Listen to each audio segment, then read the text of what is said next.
Hello students, आज इस video में हम करने जा रहे हैं कोई एक्सरसाइज 3.3 का क्वेश्चन नंबर 7, 8 और 9। तो इसमें जो है एक मैट्रिक्स ए दे रखा है और इसे हमारे को सिमेट्रिक प्रूव करना है।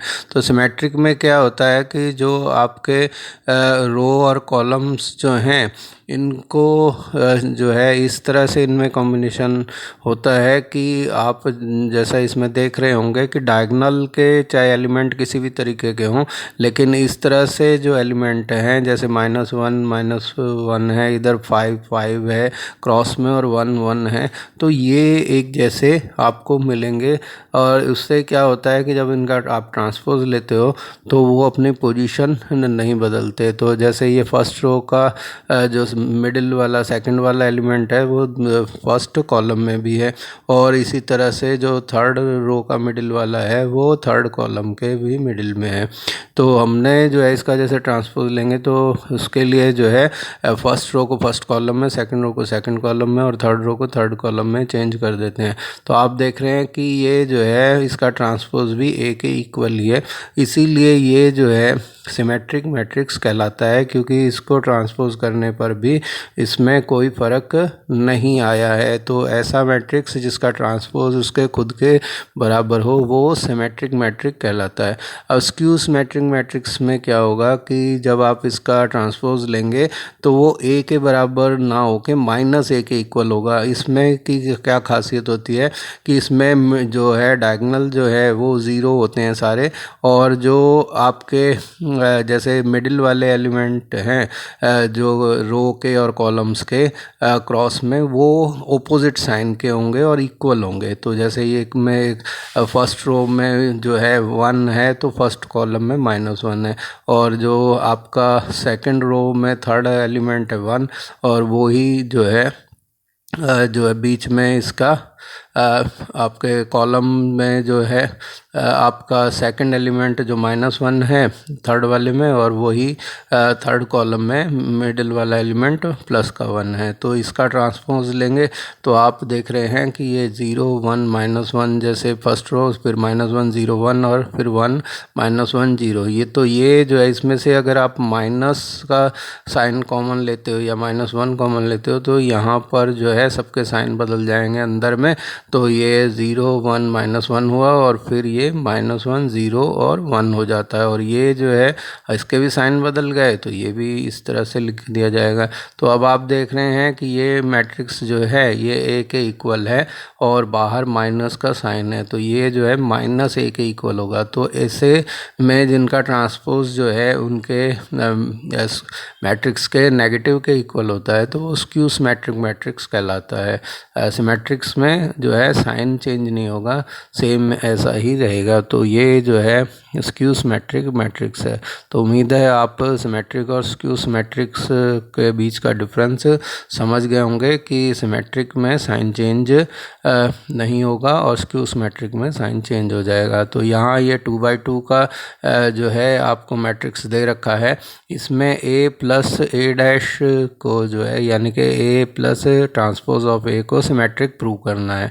तो यहाँ पर आपको a जो है ये 2/2 का जो स्क्वायर मैट्रिक्स दे रखा है जिसकी फर्स्ट रो 1 5 और सेकंड रो 6 7 है।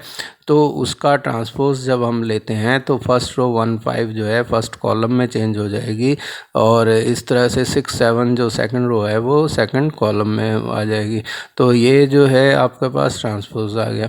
अब जो है आप a + a' लेते हैं, यानी कि दोनों को ऐड कर देंगे, a को और a के ट्रांसपोज को। तो पहले a मैट्रिक्स को लिख देंगे और फिर प्लस का साइन लगा के a ट्रांसपोज को आप लिख देते हैं, और फिर इन्हें मैट्रिक्स की प्रॉपर्टी को यूज़ करके ऐड कर देंगे दोनों मैट्रिक्स को। तो आप देख रहे हैं कि ये 1 + 1 जो है यहाँ 2 जो हो जाएगा। आप उसके लिए पहले ऐसे कर दें जैसे फर्स्ट कॉलम लिखा उसके साथ दूसरे वाले का फर्स्ट कॉलम, और फिर यहाँ फर्स्ट वाले का सेकंड कॉलम और सेकंड वाले का भी सेकंड कॉलम आपने यहाँ लिख दिया। तो अब आप इसको ऐड कर दीजिए, डायरेक्ट भी लिख सकते थे जैसे 1 + 1 2 हो गया, 5 + 6 जो है 11 हो गया, 6 + 5 जो है 11 हो गया, 7 + 7 जो है वो 14 हो जाता है। तो इस तरह से ये आपके पास आ गया। अब आपने ये देखना है कि ये सिमेट्रिक है कि नहीं है, यानी कि a + a ट्रांसपोज का आपको ट्रांसपोज लेना पूरे का। तो इसका जो ट्रांसपोज करेंगे तो 2 11 जो फर्स्ट रो है वो फर्स्ट कॉलम में बदल जाएगी, तो और जो है 11 14 जो सेकंड रो है वो सेकंड कॉलम में बदल जाएगी। तो इस तरह से ये आया। तो आप देख रहे हैं कि इस पर कोई असर नहीं हुआ और एज इट इज़ वो ही A प्लस A ट्रांसपोज के इक्वल ये आ गया। इसका मतलब क्योंकि साइन चेंज नहीं हुआ, सेम ऐसा ही आ गया है। तो A प्लस A डैश जो है उसका मैट्रिक्स जो है एक सिमेट्रिक मैट्रिक्स है। तो ये जो है आपको सिमेट्रिक मैट्रिक्स, दो मैट्रिक्स के सम को सिमेट्रिक करना बताए। अब जो है सेकंड वाले पार्ट में जो है क्या है कि डिफरेंस को सिमेट्रिक करेंगे। A और A ट्रांसपोज के डिफरेंस को जो है हम स्क्यू सिमेट्रिक बताएंगे। तो यहाँ पर जो है देखिए आपके पास A जो है और A डैश पहले से हमने लिख रखे हैं, तो यहाँ हम A माइनस A ट्रांसपोज जो है डायरेक्ट लिख देंगे, और क्योंकि पहले वाले पार्ट में हमने कर ही रखा है, ट्रांसपोज निकाल रखा है, तो यहाँ पे ये हमने लिख दिया। और अब जो है हम मैट्रिक्स का निकाल प्रॉपर्टी यूज़ करके इनका डिफरेंस निकालेंगे। तो पहले फर्स्ट कॉलम को लिखा पहले वाले के, और दूसरे वाले के फर्स्ट कॉलम को साइन बदल के लिख दिया। इस तरह से फर्स्ट वाले के सेकंड कॉलम को लिखा और सेकंड वाले के सेकंड कॉलम को साइन बदल के लिख दिया। अब देखिए 1 माइनस 1 जो 0 हो गया, और यहाँ पे 5 माइनस 6 माइनस 1 हो गया, 6 माइनस 5 जो है 1 हो गया, और 7 माइनस 7 0 हो गया। तो अब आपके पास A माइनस A ट्रांसपोज जो है वो आ गया। तो अब इसको स्क्यू सिमेट्रिक देखने के लिए, ये सिमेट्रिक है स्क्यू सिमेट्रिक, इसका ट्रांसपोज ले लेंगे।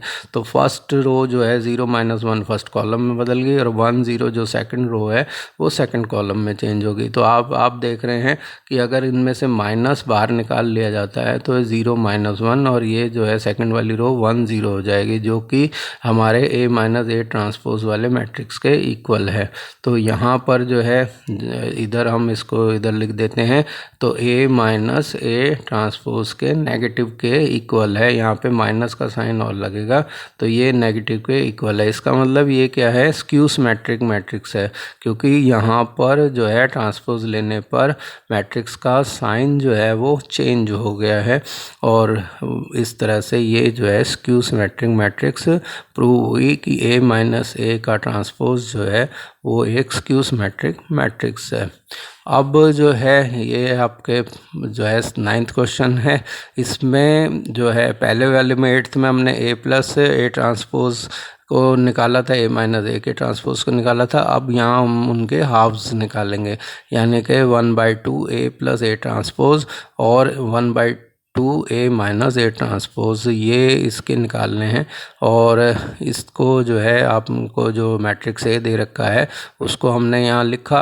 अब जो है हम इसका ट्रांसपोज निकाल लेंगे। तो फर्स्ट रो जो है आपकी 0AB, ये जो है फर्स्ट कॉलम में बदल जाएगी। सेकंड रो जो है -A 0C, ये सेकंड कॉलम में चेंज हो जाएगी। और third row -B -C 0 third column में बदल गई। तो अब हमारे को A प्लस A ट्रांसपोज लेना है, तो इन दोनों को लिख के और जो है पहले A मैट्रिक्स को लिखेंगे उसके सारे एलिमेंट, और फिर जो है उसके इनको लिख देने के बाद आप बीच में प्लस का साइन लगा के फिर A का ट्रांसपोज वाला मैट्रिक्स जो निकाला है वो यहाँ पर लिख देते हैं। तो इस तरह से लिखने के बाद मैट्रिक्स की प्रॉपर्टीज़ को यूज़ करते हुए करस्पॉन्डिंग एलिमेंट्स का सम जो है हम निकालेंगे। जैसे A11 और दूसरे का A डैश वाले का A11, इनको ऐड कर देंगे। और फिर बाहर जैसे हमने इनका 1/2 लेना है, तो पूरे को कॉलम में ब्रैकेट में लगा के 1/2 कर देते हैं। अब जो है बाहर 1/2 रखा और एक मैट्रिक्स ले लिया, तो यहाँ पे फर्स्ट वाले कॉलम को लिख दिया हमने 0 -A -B, और फिर सेकंड वाले मैट्रिक्स का फर्स्ट कॉलम इसके साथ एज इट इज़ लिख दिया, क्योंकि ऐड कर रहे हैं, सब्ट्रैक्ट करते हैं तो साइन चेंज करके लिखते हैं। अब सेकंड कॉलम को फर्स्ट वाले के A 0 -C लिखेंगे, और सेकंड कॉलम सेकंड वाले का -A 0 और प्लस के C एज इट इज़ उतार देंगे। अब थर्ड वाले कॉलम को फर्स्ट वाले मैट्रिक्स के को लिखेंगे B C 0, और थर्ड कॉलम जो है सेकंड वाले का -B -C 0 ये लिख देंगे। अब जो है इनको आप ऐड करते हैं, तो ये जो है आपके पास 1/2 और ये आ गया 0 + 0 0 हो गया और a - a भी 0 हो गया, b - b भी 0 हो गया, तो ये भी 0 हो जाएगा। इसी तरह से 0 + 0 0, c - c 0, b - b + b 0 और -c + c 0 और 0 + 0 भी 0। तो ये जो है एक ज़ीरो मैट्रिक्स हो गया, तो इसीलिए इसकी वैल्यू 0 के इसका हाफ भी 0 हो जाएगा। अब ये हमारे पास इसका आंसर आ गया। अब 1/2 a - a ट्रांसपोज हमारे को निकालना है। तो a जो है उसको जैसे बाहर 1/2 लिखा ब्रैकेट में, और फिर जो है a मैट्रिक्स को हम यहाँ पे लिखेंगे और फिर उसके बाद नेगेटिव का साइन लगा के a के ट्रांसपोज को हम जो है लिख देंगे। तो इस तरह से जो है इसको करने के बाद आगे जो है मैट्रिक्स की प्रॉपर्टी को यूज़ करते हुए जो है करस्पॉन्डिंग एलिमेंट्स को जो है आप उनका डिफरेंस लेंगे, और जैसे a11 में -b11, a12 - b12, इस तरह से उनको करेंगे। तो उसके लिए हम क्या करते हैं, सबसे सिंपल तरीका है कि पहले फर्स्ट कॉलम जैसे ये हमने लिख दिया एज इट इज़ फर्स्ट वाले का, और सेकंड वाले मैट्रिक्स का फर्स्ट कॉलम जो है वो साइन बदल के लिख देंगे। तो इसी तरह से यहाँ ये फर्स्ट वाले का सेकंड कॉलम लिखा और फिर इसके साथ सेकंड वाले का सेकंड कॉलम साइन बदल के लिख दिया। तो जो है ज़ीरो का कोई साइन नहीं होता, प्लस लो माइनस लो कोई फ़र्क नहीं पड़ता। तो यहाँ पर ये इस तरह से लिखा है। अब जो है फर्स्ट वाले का थर्ड कॉलम यहाँ पे लिखेंगे थर्ड प्लेस पे, और इस सेकंड वाले जो है मैट्रिक्स उसका थर्ड कॉलम साइन बदल के लिख देंगे। तो अब ये जो है आपको तरीका समझ में आ गया होगा। सिंपल तरीका है, डायरेक्ट भी आप करके लिख सकते हैं, लेकिन उसमें गलती ना हो इसलिए ऐसा करा है। तो 0 - 0 0 हो गया, -a के 2a हो गए, -b के 2b हो गए, a + a जो है वो 2a हो गए, 0 - 0 0 हो जाएगा, -c के 2c हो गए, और b + b जो है 2b हो जाएंगे, c + c जो है वो 2c हो जाएंगे, और 0 + 0 0 हो जाएगा। अब आप देख रहे होंगे इन सब में से जो है a जो है जैसे 2a है 2b है -2a 2c वगैरह है, तो इनमें से 2 सब में से कॉमन निकाला जा सकता है। तो बाहर जो है 2/2 हो गया, और ये जो है सारे सबके हाफ जो है यहाँ लिख देंगे। तो 0ab फर्स्ट रो होगी, सेकंड रो जो है -a 0c हो जाएगी, और थर्ड रो जो है -b -c 0 आ जाएगी। तो ये आप देख रहे होंगे कि ये जो है हमारा ए मैट्रिक्स के इक्वल है। अब 2/2 तो 1 हो गया, तो ये जो है टोटली हमारे पास जो है ए मैट्रिक्स बचा है। तो ए मैट्रिक्स के इक्वल हो जाएगा -1/2 a - a'। तो इस तरह से ये जो है ए के इक्वल आ गया। ये ऐसा इसलिए हुआ है कि ये स्क्यू सिमेट्रिक मैट्रिक्स था।